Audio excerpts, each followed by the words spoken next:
Tennessee Titans fans, it is time to hop on Reddit. The first post-draft edition of this Titans Reddit segment. We're going to start on the Two-Tone Talk Reddit page that I wish you would join. There's a link to it in the video description below. Go join that community, and any questions or comments you leave on there will get featured on this segment every week. And we are going to be checking out two questions or comments rather from that page, and then we'll hop on over to the Tennessee Titans Reddit page and see what people are talking about after the draft. It's finally come and gone, and I'm sure people are talking about a lot of different things. Let's start on the Two-Tone Talk page. This is from Tennessee to North Carolina 1993, a message for the fans. Whether it was deserved or not, every week I would get on X and see the entire fan base trashing players, specifically Will Levis. With a young struggling quarterback, how was it beneficial for us to get into his head? We all know he 100% saw all the stuff that was being said by him, about him rather, by his own fans. If you think that did not negatively affect his performance, you are crazy.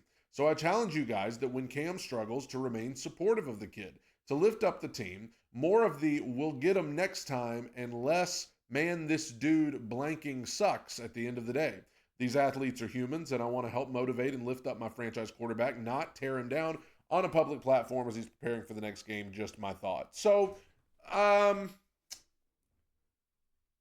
here's the thing. I don't know that we are 100% aware that Will Levis saw anything that fans said about him. I'm not confident that we know that he saw that. I would hope that if he was in the middle of the regular season preparing for the next week's game, that he had better things to do than to get on social media and see what people were saying about him. But nevertheless, I'm all about being supportive. I support everybody that puts on the uniform. I support everybody. That includes Will Levis. I support anybody that takes the field. I want them to do well. But I am going to mention when they don't play well. I mean, that's something about our society that I think needs to change, not just when it comes to sports, but when it comes to anything. Just because you support something doesn't mean that you're just going to sit here and justify and defend everything that they do. We see it in politics a lot. We think that if we support a certain side of the aisle or a politician, then that means that we have to defend and justify every crazy thing they say, every crazy thing they do. Now, that's a dramatic example, but when it comes to sports, I'm a Tennessee Titans fan. I want to see the Tennessee Titans win more than anything you could imagine. But if somebody goes out and doesn't play well, whether that's Jeffrey Simmons, whether that's Amani Hooker, whether that's Calvin Ridley, or whether that's Will Levis, I'm going to mention it. I'm not going to make it personal. I'm not going to talk about their mama. I'm not going to talk about their babies or their wives or their daddy. I'm not going to do that. But if you don't play well, I'm going to acknowledge it, and that doesn't mean I'm being cruel. It just means I'm calling it as I see it. Now, do people on social media take it too far? Sure. Nobody should do that. But also, unfortunately, when it comes to social media, when you are a public figure of any kind, it kind of comes with the territory, and I wish it didn't. Listen, I have 2 YouTube channels, and every day I get hateful comments about everything you can imagine. I wish that weren't so, but it kind of comes with the territory, man. People get mighty brave online. So, yes, I'm going to support Cam Ward just like I supported Will Levis, just like I supported Jake Locker, just like I supported Marcus Mariota. Like I said, I support anybody that puts on the uniform. But that doesn't mean that I'm just going to sit by when they keep playing badly and say, oh, shucks. No. You can support while also calling it like you see it. I took a long time with that first question. Let's go to the next one. Cam Ward cometh. I can feel it. It may not be this year, but come 2026 or maybe 2027, once we rebuild our roster into a competitive NFL team once more, we are going to witness the birth of a dynasty. Cameron Ward is a special athlete who is going to do special things for the Titans. And mark my words, we are going to witness this franchise's very first Super Bowl win within the next 5 years. Either that or we just drafted Mariota 2.0. Not bad, but not necessarily good either. I'm trying to be reserved in my expectations, but the more Miami football I watch, the more I believe. Who believes with me? I love that they spent the first half of the post saying, we're going to be a dynasty, And then at the end, they said, I'm trying to reserve my expectations. We're going to win a Super Bowl in the next 5 years. But I'm trying to be realistic. Listen, I'm excited about Cam Ward. I'm very excited about his leadership. I'm excited about what's on his tape. I'm excited about his skill.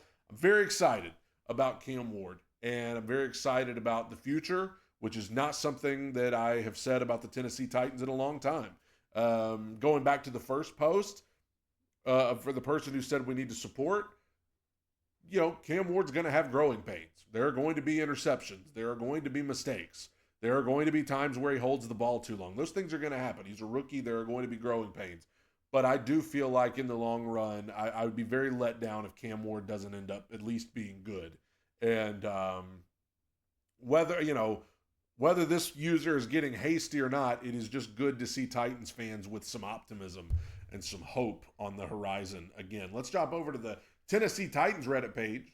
We're not going to play this clip, but Tired Dad 4 times says apparently Tyler Lockett grew up a Titans fan. He was in attendance at the Titans-Ravens playoff game in 2008. I did see this portion of Tyler Lockett's interview. I'm a bit, we're early on in the process here. But I love the leadership that Tyler Lockett brings already. Every player that the Titans drafted, Tyler Lockett was immediately tweeting at him on X and welcoming them. And I think when he showed up for his interview today, he shook hands with every single reporter. So you can tell the Titans got a high character guy, good leadership, and there's apparently pictures to prove it. He did grow up as a big Tennessee Titans fan. And I think he said his favorite player was Cortland Finnegan. You remember Cortland Finnegan? Andre Johnson? Yeah, we all remember that. And he was at that playoff game. And I'm sorry, Tyler, that you went to that game, because what a disaster it was for Kerry Collins and the Tennessee Titans on that night. But I'm glad to have Tyler Lockett. I think that's the kind of guy you bring in to kind of, it reminds me of Delaney Walker, DeMarco Murray, some of those guys who come in and just help establish a culture, which is something the Tennessee Titans desperately need. Hopefully he's able to give good production on the field, of course, but also I think he's going to bring good production in the locker room of just being a leader, showing these young guys how it's done. And I think it's good for Cam Ward to have a guy like that to throw the ball to. So I like Tyler Lockett, like that addition. I'm not going to read this entire post, but I will tell you the gist of it. This person's pretty much saying that with Marcus Mariota and Will Levis, whenever they had their first game with the Titans, they were both fantastic. They had great debuts, and it was not indicative of how it would go as a whole, because obviously things went south with both of them. So this user is kind of tongue-in-cheek saying they hope Cam Ward actually has a bad first game, because the last time we saw quarterbacks have a great first game for the Titans, it didn't end so well. So I'm going to quote Michael Scott from The Office here. I'm not superstitious, but I am a little stitious. But I'm not even a little stitious.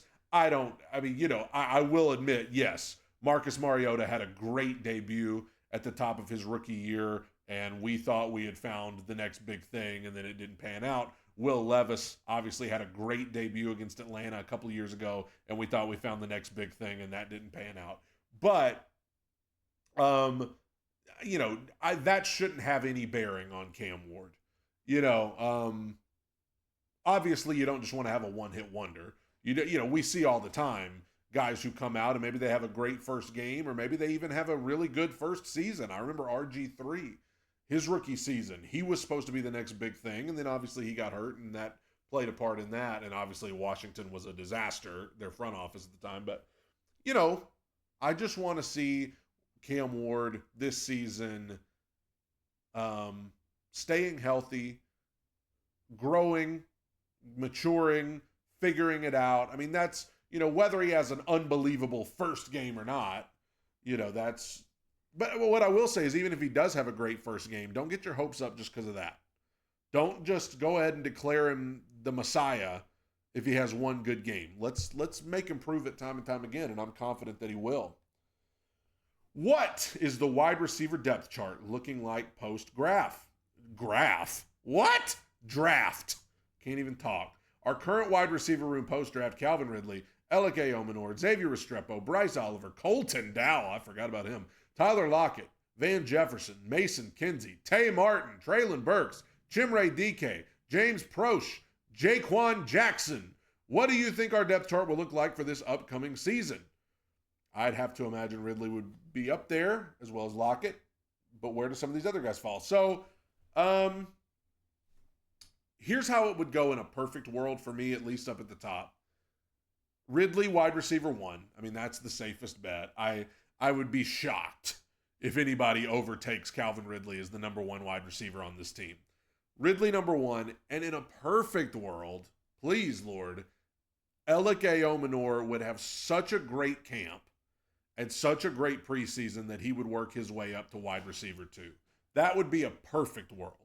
If you could have Ridley at 1, Eomanor at 2, Tyler Lockett at the 3, and then from there, I would imagine Chimere DK is going to be one of the wide receivers to make the roster. They picked him ahead of Alec Eomanor. So I think he's going to be returning punts.